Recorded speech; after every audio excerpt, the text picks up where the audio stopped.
ಗಣೇಶ ಚತುರ್ಥಿಗೆ ವಿಶೇಷವಾಗಿ ಪಂಚಕಜ್ಜಾಯ. ಹಾಯ್ ಹಲೋ ನಮಸ್ಕಾರ friends, welcome back to Meghna's cooking channel.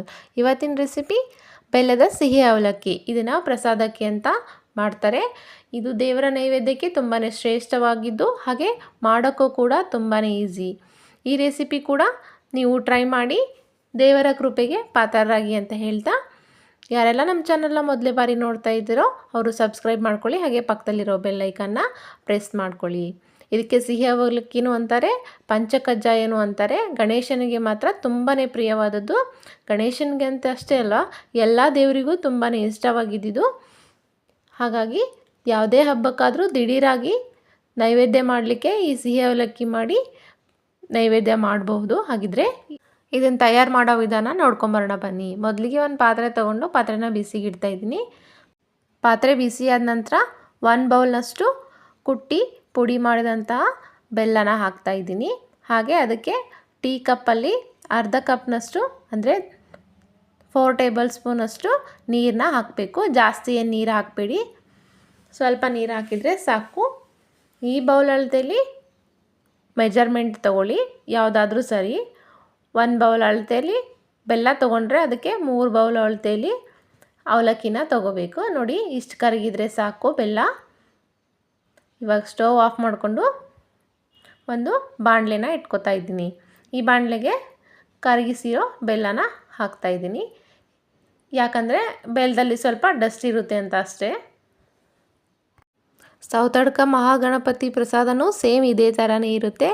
ಅದನ್ನು ಪ್ರಸಾದ ತಿಂದ್ಬಿಟ್ಟು ನಾನು ಅದೇ ಸ್ಟೈಲಲ್ಲಿ ಪಂಚಕಜ್ಜಾಯ ಮಾಡ್ತಾಯಿದ್ದೀನಿ. ನೀವು ಕೂಡ ಟ್ರೈ ಮಾಡಿ.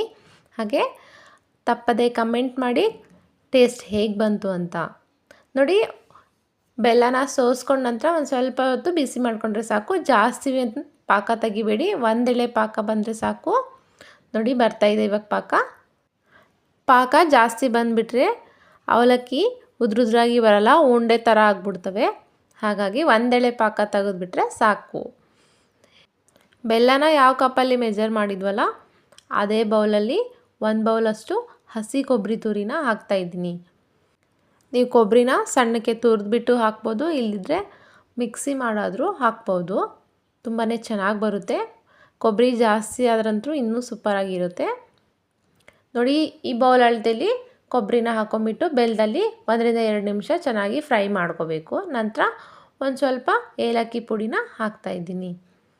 ಹಾಗೆಯೇ ಇದಕ್ಕೆ ಪೇಪರ್ ಅವಲಕ್ಕಿ ತೆಳುವಾಗಿರುತ್ತಲ್ಲ ಆ ಥರ ಅವಲಕ್ಕಿನ ಮೊದಲಿಗೆ 2 ಬೌಲಷ್ಟು ಹಾಕ್ತಾಯಿದ್ದೀನಿ. ಇದನ್ನು ಕೂಡ ಚೆನ್ನಾಗಿ ಮಿಕ್ಸ್ ಮಾಡಬೇಕು.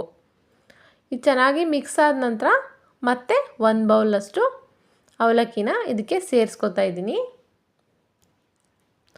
ನೋಡಿ, 1 ಬೌಲ್ ಅಳತೆ ಬೆಲ್ಲಕ್ಕೆ 3 ಬೌಲ್ ಅಳತೆಯಷ್ಟು ಅವಲಕ್ಕಿ ಸಾಕಾಗುತ್ತೆ.